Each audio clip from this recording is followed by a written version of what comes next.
Wait lang, kumukulo na. Kape lang ang maibibigay ko sa'yo. Yung train, dumating na. Kukunin ko lang yung kape sa second floor.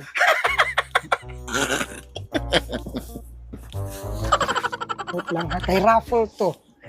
Wow, ang daming kape. Anong gusto mo? 3-in-1 plus 1 happy kaarawan? Walang kaarawan. Yun na lang isa. Great taste. Oo, yan. Diyos ko, nakakala. Great taste na lang. Nag-init po ng tubig si ano. Kaya ako pinapawisan kasi yung init nandito sa likod ko. Tinitiis ko Mabuti lang. na pansin mo.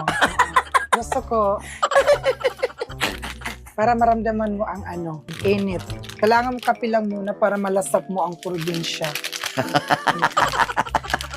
Ito yung pinaka-pantry nyo, yung kahon, kung saan nandyan lahat yung mga kape,